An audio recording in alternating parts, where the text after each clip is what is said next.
Coming up, the Perry County Fiscal Court receives a $1.5 million grant for a new campground. How officials say the funding will impact tourism in the region. And a 7-year-old from Pikeville dies suddenly over the weekend. How his classmates and teachers are remembering him at school.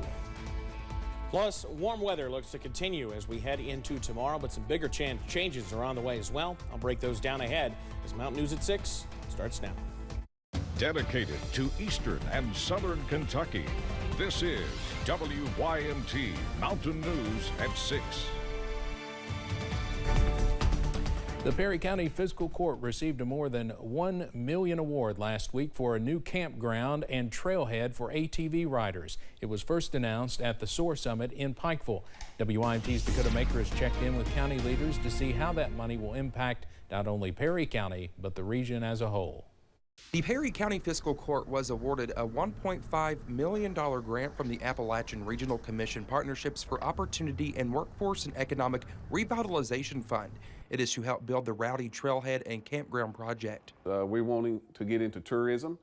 We know what the side-by-sides and the four-wheelers are, the money that they'll bring to the economy. Right now, the campground property is being used as a county flood removal drop-off point in Rowdy.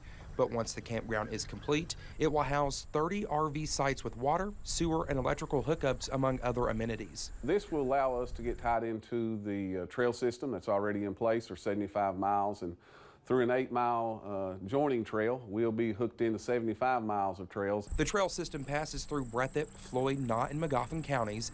Perry County Judge Executive Scott Alexander says when counties work together, it benefits all of Eastern Kentucky, saying people can have multiple day rides. Can camp in Perry, ride over to Knott, Floyd, or somewhere, maybe have dinner, and then ride back to Perry and spend the night. So it's going to be a really exciting time. The judge executive added it will probably be 1 year until they can send the project off for bidding.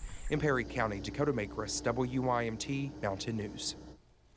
Additional funding for the campground is provided by the Abandoned Mineland Economic Revitalization Program and the Foundation for Appalachian Kentucky. The city of Hyden officially received its Trail Town certification today. In a ceremony on Main Street, local officials formally gave the certificate to Hyden Mayor Carol Joseph. Leslie County and the city of Hyden have been working towards the certification for more than 6 years. Mayor Joseph is excited for Hyden to be part of the Mountain Trail Town system. Harlan has a viable trail town. Perry County does, Breathitt, Wolf, and Owsley. So hopefully we can connect with them and eventually be just a long chain of trails that we can go on and camp along the way and attract people to here. The next step for Hyden will be putting Trail Town tourism signs up along the Hal Rogers Parkway.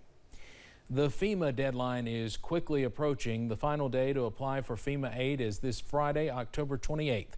If you still have not applied or you have questions regarding a FEMA claim, there's still time. A FEMA spokesperson says there are multiple ways to contact them. You can visit one of the disaster recovery centers from 8 a.m. to 6 p.m. Monday through Saturday to meet with the FEMA representative, and they can help assist you with your application process and make sure to keep moving your recovery forward. If you cannot make it to a disaster recovery center, you can apply online at disasterassistance.gov. You can call FEMA's helpline at 800-621-3362, or you can download the FEMA app on your smartphone or tablet. Well, continuing to watch clouds increase throughout the region. Our cold front still really 2 states away, but we're already starting to see the clouds out ahead of it moving in, and it won't be here until tomorrow night. Mid-70s in London right now. You see those clouds working over London Corbin Airport. 77 out front of the station here at WYMT, and it looks almost overcast. However, the sun is still shining bright in Pikeville at this hour. 72, slightly cooler, but notice those dew points. They're in the 30s. We're nowhere close to a moist atmosphere just yet, and that's also what's leading to our fire danger out there.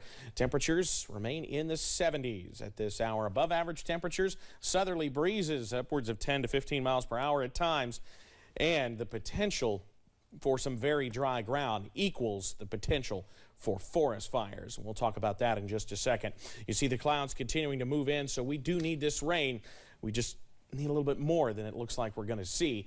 We're at 70 at 7 o'clock and then falling through the 50s tonight. And in just a few minutes, the details on when we could see a return to those showers in a few minutes. Steve. All right, Evan, thank you. A thick layer of haze is currently blanketing a section of the Hal Rogers Parkway. A brush fire could be seen near the Perry and Leslie County line this afternoon. Kentucky's fall forest fire season began October 1st, and we've heard of several popping up around the region the last few days.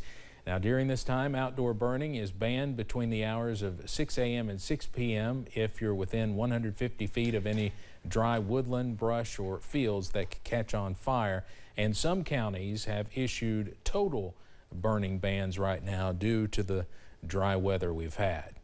We now know the identity of a woman found dead this weekend in Southwest Virginia. On Saturday night, deputies from the Buchanan County Sheriff's Office found the body of 35-year-old Amber Compton of Van Sant inside her Sunset Hollow Road home.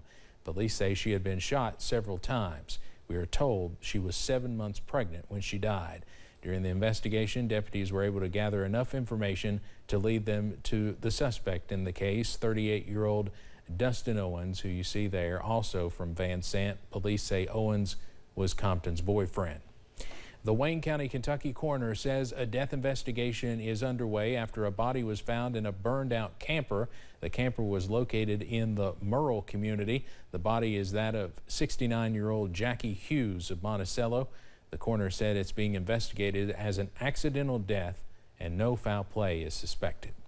Jury selection was set to start this morning in Troy Dunkelberger's trial in Wolfe County, but one of the attorneys tested positive for COVID. State troopers say Dunkelberger shot and killed Jaron Slayback in 2020. A pretrial conference is set for November 21st, and a new trial date will be set then. Dunkelberger is facing a first-degree murder charge. Well, coming up in a few minutes, we continue to keep an eye on showers and maybe some rumbles of thunder returning to the mountains this week. That breakdown is on the way. And officials say RSV cases are increasing across the Commonwealth. What you need to know about the respiratory illness. And is your candy safe to eat? With Halloween just 1 week away, law enforcement is reminding you to inspect your candy before you eat it. WYMT News app offers alerts on breaking stories as they happen.